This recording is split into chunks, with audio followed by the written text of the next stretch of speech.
মার্কিন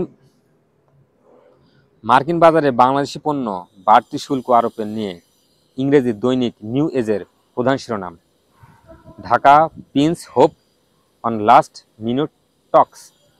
যুক্তরাষ্ট্রের president mister Trump বাংলাদেশের অন্তর্বর্তী সরকারের প্রধান অধ্যাপক মোহাম্মদ ইউনূসকে লেখা এক চিঠিতে বাংলাদেশি পণ্যের উপর ৩৫% শুল্ক আরোপের হুমকি দিয়েছেন। প্রেসিডেন্ট ট্রাম্প যাকে হুমকি দেয় সেটা কিন্তু করেই ছাড়ে। ওনার মাথায় যা চিন্তা আসে উনি সেটাই করে। সেই হুমকিতে আমরা এখন পড়েছি। তা নিরসনে চলমান আলোচনার উপর ভরসা রাখছে ঢাকা, এমনটাই বলা হয়েছে প্রতিবেদনে। অর্থনীতিবিদদের বরাতে এতে বলা হয়, প্রস্তাবিত এই শুল্ক কার্যকর হলে বাংলাদেশের রপ্তানি খাত এবং সামগ্রিক অর্থনীতিতে বড় ধরনের আঘাত আসতে পারে।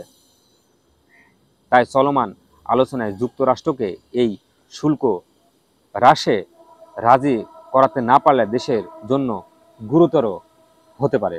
অর্থাৎ ৩৫% শুল্ক দিচ্ছে, এটাকে অবশ্যই আলোচনার মাধ্যমে কমিয়ে আনতে হবে, না হলে ব্যবসায়ীদের মাথায় হাত পড়বে, কলকারখানা বন্ধ হয়ে যাবে, শ্রমজীবী মানুষের চাকরি হারাবে, তাদের সংসার চালাতে পারবে না, সমাজের মধ্যে তখন মানুষের বেকারত্বের সংখ্যা বেড়ে যাবে, সমাজের অস্থিতিশীলতা আরও বৃদ্ধি পাবে। বাংলাদেশের পক্ষে আলোচনার নেতৃত্ব দিচ্ছেন বাণিজ্য উপদেষ্টা এস.কে বশির উদ্দিন, যিনি গত ৪ জুলাই ওয়াশিংটনে পৌঁছান। আলোচনাটি আগামী ১১ জুন শেষ হওয়ার কথা রয়েছে।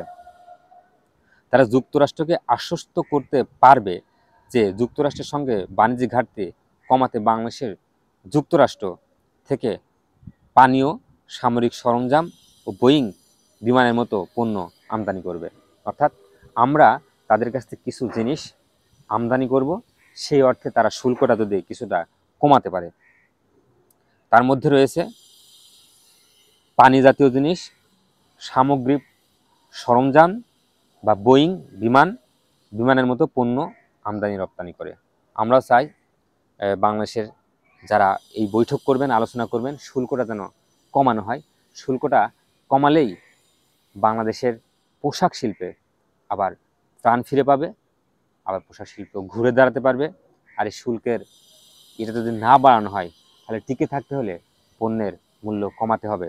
আর কমাতে গেলে অনেক কারখানায় প্রতিযোগিতায় টিকতে পারবে না, বন্ধ হয়ে যাবে। কারণ আপনার পণ্য যখন মানুষের কাছে পৌঁছে দেবেন, যখন আপনার পণ্য কিনতে চাবে, একই ধরনের পণ্য অনেক রয়েছে মার্কেটে, কিন্তু আপনারটা কেন কিনবে?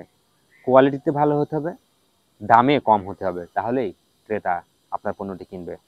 এবং এই যে কোয়ালিটি ভালো এবং দামে কম, এই প্রসেসটা বজায় করতে গেলে প্রতিযোগিতার মধ্যে দিয়ে যেতে হয়। তাই এই প্রতিযোগিতা অনেকেই সহ্য করতে না পেরে কারখানা বন্ধ হয়ে যেতে পারে।